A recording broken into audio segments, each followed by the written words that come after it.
this guy's garage. Like and subscribe. Given the cost of living crisis that Canadians are facing, we can't look past that amid the excitement of a pop star coming to Canada. We can't have members of the executive, their exempt staff, receiving preferential treatment or preferential pricing to attend those events, when of course the focus of government should be on providing for Canadians. It's that simple. Food bank uses at record high. 2 million Canadians using food banks in a single month. So this motion isn't calling for the appearance of any witnesses. It's not calling for any meetings. What this is calling for is the production of documents. And on the committee's return at the end of January, the committee can consider the information received from PAVCO and the information received from the Prime Minister's office and the Prime Minister concerning these tickets. It should be pretty straight up and down when we're talking about individuals who are subject to the Conflict of Interest Act, like the Minister, like those exempt staff, and like the Prime Minister. But it of course, would be completely inappropriate if we discovered that any of these individuals were using their positions or their power to have preferential treatment when the discharge of their authority should be at this point exclusively focused on helping Canadians who are struggling.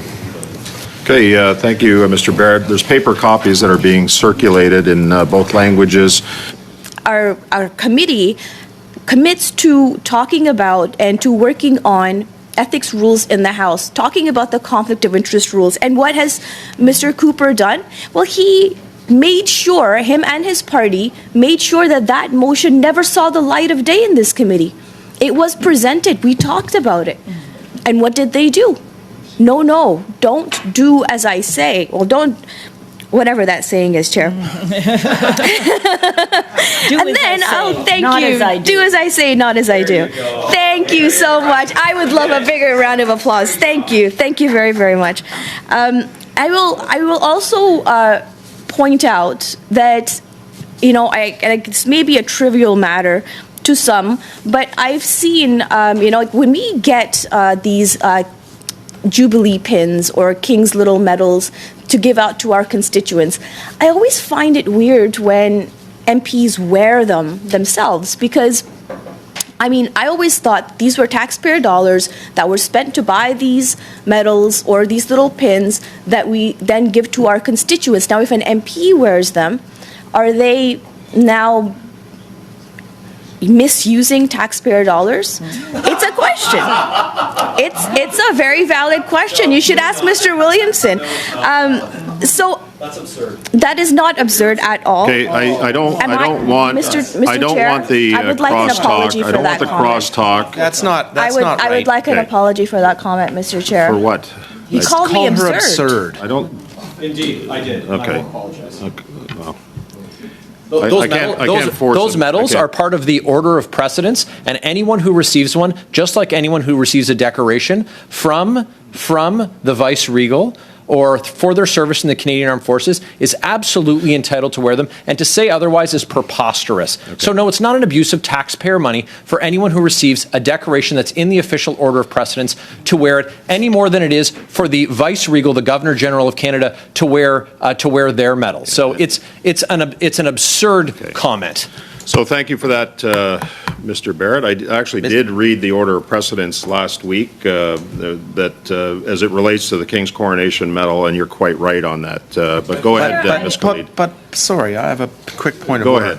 Go ahead, Mr. Feeling that someone's comment is absurd is a whole lot different than saying you are absurd. And I would ask Mr. Barrett if he would apologize for that comment. No. He's already said he's not going to apologize. So. It is the question of, are we looking at a situation which could cast any doubt or bring a shadow over the institution in question? And that is really what needs to be addressed, over and above any particular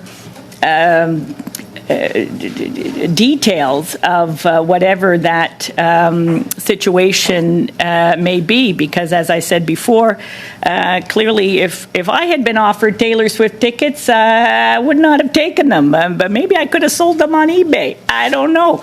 But maybe I would have had some takers here, even in this room. But that was not a situation that I was faced with. But it can be imagined that parliamentarians would be faced with a number of situations which, again, are just in that zone. They're not out and out, I don't know, brown paper bags filled with cash. It's not that. But it is, of a different. It looks different, and there can be some question as to whether it is something that could cast a shadow over our institutions. So that's kind of where I am. A bunch of name calling. It looks like a schoolyard, as Mr. Fisher has pointed out. 95% of it is directed at one of my colleagues. And she is no wallflower, and she could defend herself. But it is absolutely shameful, the behavior that I've witnessed at this committee. And then I'll repeat myself. Anybody who watched this would think it's a disgrace. And I think anybody who's been behaving in this way should just stand up right now, raise a point of order, and say, I'm sorry, that was really pathetic. And if you look at this motion, and I will end with this, it's so ridiculous because nobody cares.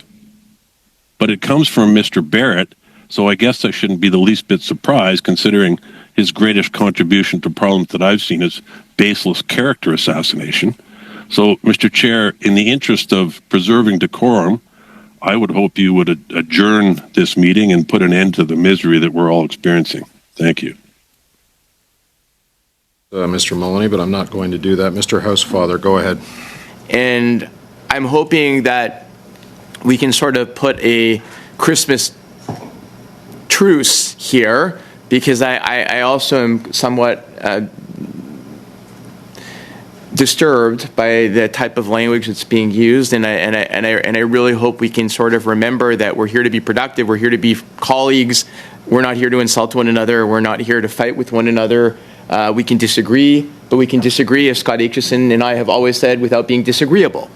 Now, Mr. Chair, I see my colleagues from across, and I might have an amendment as well to include into Mr. Barrett's motion at some point, once we see what's going, because I think there's a number of things we could add into it, but I also want to hear a little bit more debate from Mr. Caputo and others, because this actually does involve Mr. Caputo's home province as well. Some of the narrative that these journalists have provided regarding conservative politicians using luxury boxes over and over and over again.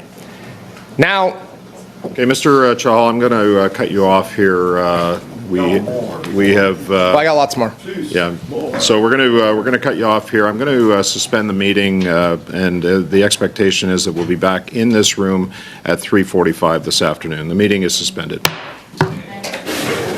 Orders of the day, resuming debate on a privilege motion concerning the failure to produce documents pertaining to Sustainable Development Technology Canada, and on the sub-amendment of Mr. Kelly.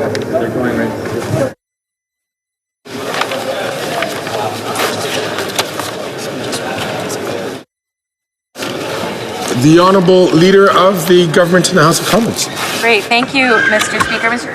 Pursuant to the order made on Wednesday, February 28, 2024, I move, seconded by the Minister of Labour and Seniors, that this House do now adjourn.